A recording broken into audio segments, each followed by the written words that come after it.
Hello guys, আমার YouTube সকল বন্ধুদের অনেক অনেক ভালোবাসা, আন্তরিক শুভেচ্ছা, অভিনন্দন।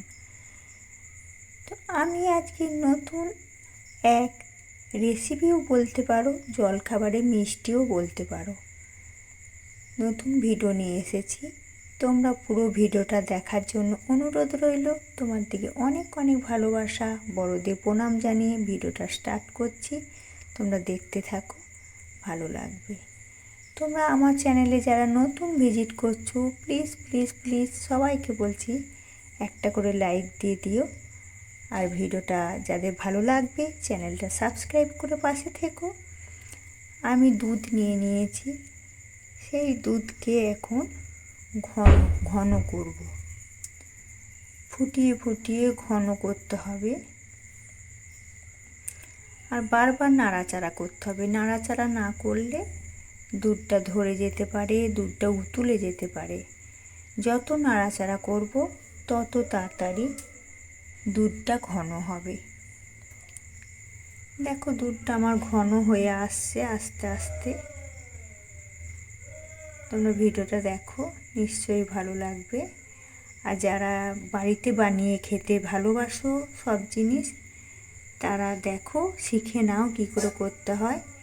আমি এর মধ্যে চিনি দিলাম, দুধটা পুরো হয়ে এসেছে, তাই আমি এখন চিনি দিলাম।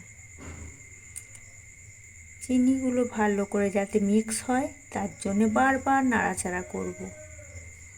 আমার একটু ভয়েস দিতে অসুবিধা হচ্ছে, পাশের বাড়ি একটা বাচ্চা খুব কাঁদে, সবসময় কাঁদে, একটু অসুস্থ আছে, মেন্টালি দিকে অসুস্থ, তাই খুব কান্না করে।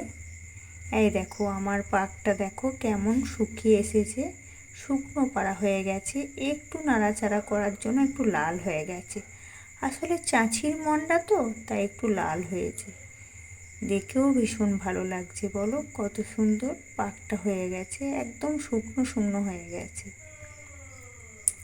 এইভাবে তোমরা নাড়াচাড়া করে মন্ডা করবে, দেখবে বাড়িতে বানিয়ে খাও, খুব সুস্বাদু হবে, খেতেও ভীষণ ভালো লাগবে। আমি এইভাবে গোল গোল করে পাকিয়ে দিচ্ছি, আর আমার মেয়ে এই ছাঁচে করে টিপে টিপে দিচ্ছি। ছাঁচ দিয়ে কী সুন্দর ফুল ফুল ডিজাইন হচ্ছে দেখো, দেখতেও ভীষণ ভালো লাগবে। আর গরম আছে তো, তাই আমি জল দিয়ে হাত দিয়ে দিয়ে আমি গোল গোল পাকাচ্ছি, আর মেয়েটা ছাঁচে করে দিচ্ছি।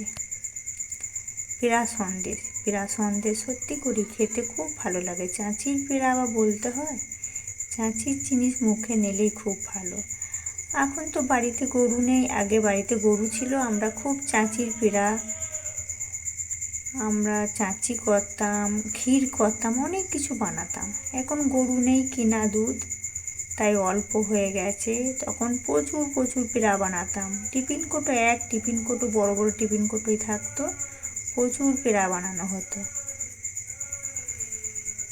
দেখো আমার হয়ে গেছে। ভিডিওটা যদি ভালো লেগে থাকে চ্যানেলটা সাবস্ক্রাইব করে পাশে থেকো। টাটা বাই বাই, পরে দেখা হবে অন্য ভিডিওতে। আজ আসি।